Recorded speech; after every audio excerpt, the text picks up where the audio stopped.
مبارک ہو شہ ہر دو سرا تشریف لے آئے، مبارک ہو محمد مصطفیٰ تشریف لے آئے۔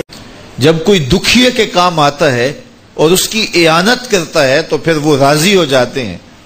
غریب پھنسے ہوئے ماں باپ، گھر بیٹی جوان ہو رہی ہے اور بڑھاپے کی طرف اس کا رخ ہو رہا ہے اور ان کے پاس ہمت نہیں ہے کہ ان بیٹی کو اٹھا سکیں، تو کوئی صاحب ثروت چپکے میں جا کے ان کی مدد کر دیتا ہے کہ تیری بیٹی میری بیٹی ہے اور اس کو تو نے گھر کی دہلیز سے اٹھانا ہے، تو پھر وہ ایک دم خوش ہو جاتا ہے اور آسودہ ہو کے اس کا انتظام کرتا ہے اس کی شادی کا۔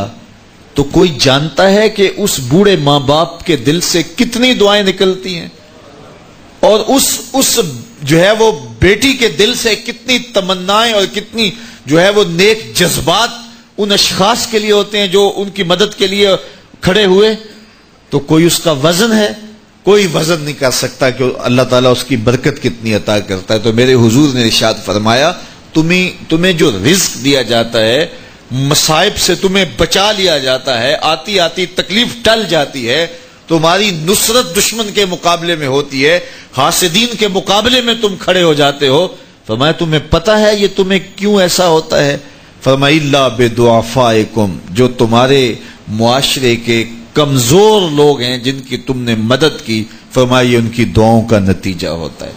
ان کے اٹھے ہوئے ہاتھ اللہ کبھی خالی نہیں موڑتا ہے۔ اس لیے لاچار لوگوں کی، دکھی لوگوں کی، بے بس اور بے آسرا لوگوں کی مدد کے لیے کھڑے ہو جایا کرو۔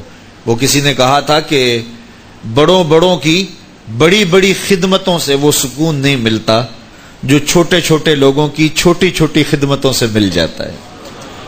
بڑوں کی بڑی خدمتیں بھی کریں تو وہ راضی نہیں ہوتے، لیکن چھوٹوں کی چھوٹی چھوٹی خدمتیں، یار غریب کو تو پیار سے کھڑا کر کے اس کے پشت پہ شفقت کا ہاتھ پھیر دیں تو وہ سارا دن خوشی سے گزار دیتا ہے کہ آج جو ہے وہ فلاں صاحب نے مجھے تکریم دی ہے، مجھے عزت دی ہے۔ تو میرے حضور نے فرمایا کہ تمہاری جو مدد ہوتی ہے اور رزق دیا جاتا ہے، یہ تمہارے کمزوروں کی وجہ سے اللہ تعالیٰ تمہارے اوپر کرم فرماتا ہے۔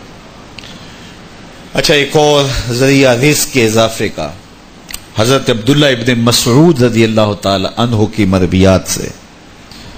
یہ حضرت عبداللہ ابن مسعود جلیل القدر صحابی ہیں، ان کے ہاں بیٹیاں ہی بیٹیاں تھیں۔ اچھا، جب ان کا آخری وقت آیا اور یہ بڑے سخت بیمار ہو گئے تو نزع کی سی کیفیت طاری ہو گئی، تو حضرت عثمان غنی رضی اللہ تعالیٰ عنہ ان کا حال پوچھنے آئے۔ تو جب حال پوچھا، بیٹھے، گفتگو ہوئی، واپس چلنے لگے، تو حضرت عثمان غنی نے اشرفیوں کی 2 تھیلیاں نکال کے حضرت عبداللہ ابن مسعود کو پیش کی۔ تو انہوں نے کہا کہ مجھے تو اس کی ضرورت نہیں ہے، میں تو اس دنیا سے جا رہا ہوں، تو یہ مجھے کیوں دے رہے ہیں؟ تو حضرت عثمان نے کہا کہ یہ آپ کی بیٹیوں کے لیے، چونکہ آپ کی بیٹیاں ہی بیٹیاں ہیں تو یہ میں ان کے لیے پیش کر رہا ہوں، آپ کو تو واقعی ضرورت نہیں، دنیا سے جا رہے ہیں تو یہ ان کے لیے ہے۔ تو حضرت عبداللہ ابن مسعود نے پھر تھیلیاں موڑتے ہوئے کہا کہ میری بیٹیوں کو اس کی ضرورت نہیں ہے، اس لیے کہ میرے حضور نے فرمایا تھا کہ جس کے پاس سورہ واقعہ ہو اس کو غربت تنگ نہیں کر سکتی، تو میری بیٹیاں رات کو سونے سے قبل 1 مرتبہ سورہ واقعہ ضرور پڑھتی ہیں، اس لیے تم میری بیٹیوں کے بارے پریشان نہیں ہونا، اللہ کے فضل سے انہیں غربت تنگ نہیں کرے گی، ان کے پاس سورہ واقعہ جو موجود ہے، تو یہ کسی ایسے ضرورت مند کو دو جس کے پاس سورہ واقعہ نہیں ہے۔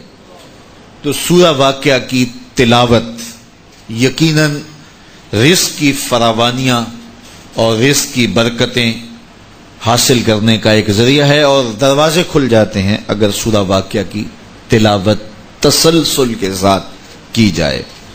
اس لیے اپنے معمولات میں سورہ واقعہ کو شامل کر لیجئے گا، اس کی برکات سے انشاءاللہ رزق کی فراوانیاں نصیب ہوتی ہیں۔